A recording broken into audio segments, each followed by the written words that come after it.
Assalamualaikum warahmatullahi wabarakatuh.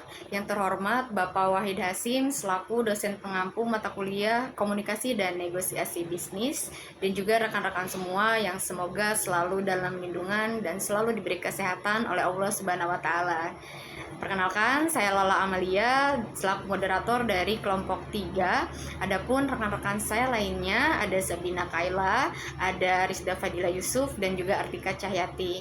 Pada kesempatan kali ini, saya dan rekan-rekan semua ingin memaparkan atau mempresentasikan hasil diskusi kelompok kami yang temanya mengenai pengaruh media sosial dalam komunikasi dan negosiasi bisnis. Baik, langsung saja untuk materi pertama mengenai pengertian media sosial, pengertian komunikasi dan negosiasi bisnis akan disampaikan oleh rekan saya, Artika Cahyati. Dipersilahkan.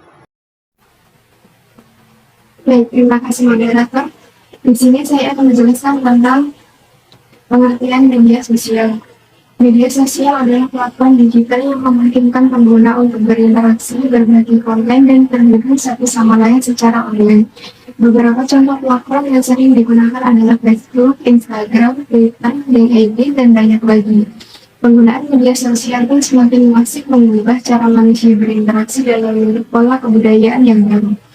Peran media sosial terus berkembang dari interaksi sosial menjadi platform pemasaran dan komunikasi bisnis yang efektif.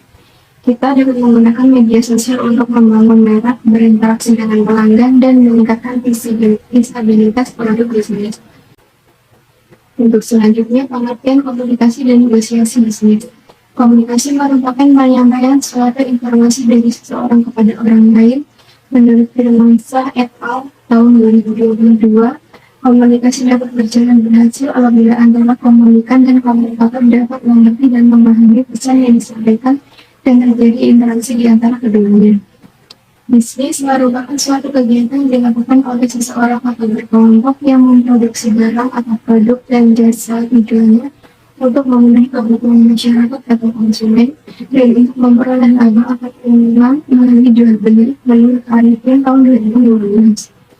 Komunikasi bisnis adalah proses komunikasi antara dua orang atau lebih pihak untuk mencapai kesepakatan atau kompromi tentang suatu masalah dan transaksi bisnis.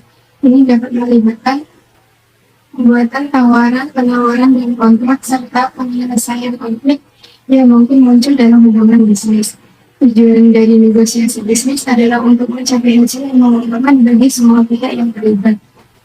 Sekian dari saya kembalikan ke moderator. Terima kasih. Untuk materi selanjutnya akan disampaikan oleh Mbak Rizda Fadila. Dipersilahkan. Baik, selanjutnya yaitu peran media sosial dalam komunikasi dan negosiasi bisnis. Yang pertama yaitu sebagai dasar dalam riset pasar, lalu yang kedua yaitu sebagai peningkatan customer engagement, lalu yang ketiga yaitu sebagai sarana promosi dan negosiasi. Nah, selanjutnya ada tujuan media sosial dalam komunikasi dan negosiasi bisnis. Tujuan pertama yaitu membangun brand dan reputasi. Tujuan selanjutnya yaitu komunikasi dan interaksi dengan pelanggan. Lalu pemasaran dan promosi pemasaran dan promosi. Lalu selanjutnya ada penelitian pasar dan wawasan dengan konsumen.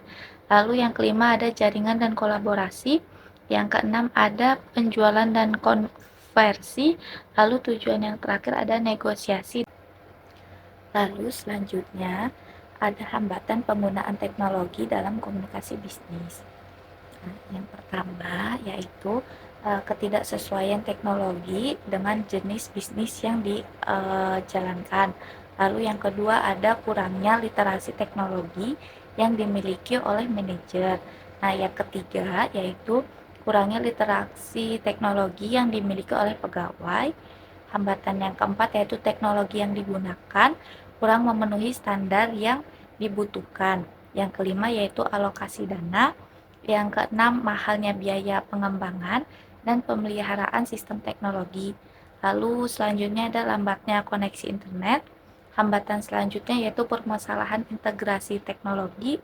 Selanjutnya ada kurangnya kepercayaan konsumen terhadap produk atau jasa yang dijual secara online. Nah, lalu hambatan yang terakhir yaitu kurangnya tingkat keamanan dalam transaksi secara online. next materi akan dipaparkan oleh Mbak Sabina Kaila, dipersilahkan.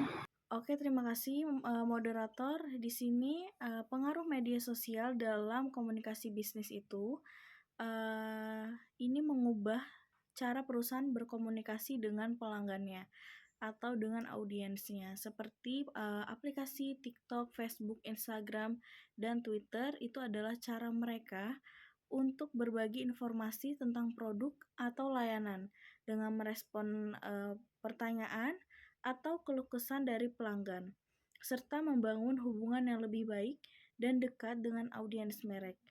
Media sosial ini telah menjadi salah satu cara alat komunikasi utama bagi bisnis modern saat ini. Oke, next slide. Di sini ada pengaruh media sosial dalam negosiasi bisnis. Jadi secara keseluruhan, media sosial ini telah mengubah lanskap negosiasi bisnis dengan cara yang signifikan, menawarkan peluang baru dan tantangan yang perlu dikelola dengan bijak oleh profesional bisnis. Nah, di sini ada 5. Yang pertama itu ada transparansi, yang kedua ada pendekatan personal, yang ketiga pemantauan persaingan di pasar, yang keempat pemasaran dan penjualan, dan yang kelima ini sangat berpengaruh banget bagi penjualan di era sekarang. Selanjutnya saya kembalikan ke moderator. Baik, materi selanjutnya mengenai pendekatan komunikasi dalam negosiasi bisnis di media sosial. Nah, dalam negosiasi dan pengembangan bisnis melalui media sosial, tentu para pembisnis perlu menerapkan pendekatan komunikasi yang mensyaratkan beberapa hal, terlebih jika komunikasi tersebut akan ditempatkan di media sosial. Nah, apa saja sih syarat-syarat tersebut? Yang pertama ada transparan, yaitu syarat di mana semua media sosialnya dapat diakses oleh siapapun pengguna sosial, dan semua hal yang ada di dalamnya bisa terdokumentasi secara digital. Kemudian syarat yang kedua itu ada otentik, yaitu syarat di mana media sosial tersebut harus memiliki keunikan yang tidak pernah dituangkan sebelumnya. Kemudian syarat yang ketiga itu ada genuine, yaitu syarat di mana media sosial tersebut isinya tidak dibuat-buat, tidak dilebih-lebihkan, tidak fake, dan real apa adanya. Kemudian syarat yang terakhir adalah sincere, yaitu syarat di mana di dalamnya dimaknai dengan kejujuran pada pesan ataupun informasi yang akan disampaikan atau yang akan disebarluaskan. Baik, dari materi yang sudah disampaikan oleh saya dan rekan-rekan bisa disimpulkan bahwa media sosial ini memiliki peran yang sangat besar dalam dunia bisnis online karena memberikan kemudahan bagi para konsumen, pengusaha, serta memungkinkan komunikasi dan negosiasi berjalan secara efektif. Media sosial merupakan platform digital yang memungkinkan interaksi, berbagi konten, dan terhubung secara online. Penggunaan media sosial dalam komunikasi dan negosiasi bisnis ini dapat memberikan manfaat yang signifikan dalam meningkatkan kesadaran hubungan dengan konsumen, meningkatkan jangkauan, dan juga meningkatkan jumlah konsumen baru dalam dunia bisnis. Namun, penggunaan media sosial ini tidaklah mudah dan tentu saja menghadapi beberapa hambatan seperti ketidaksesuaian teknologi, kurangnya literasi teknologi, dan masalah keamanan dalam transaksi online.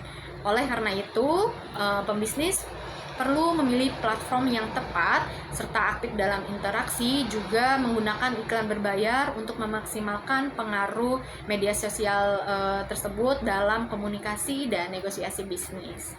Baik, demikianlah materi yang disampaikan dari kelompok 3. Semoga bisa menambah ilmu dan wawasan kita semua. Mohon maaf jika ada salah kata atau ucapan. Terima kasih atas waktu dan perhatiannya. Wabillahi taufiq wal hidayah. Wassalamualaikum warahmatullahi wabarakatuh.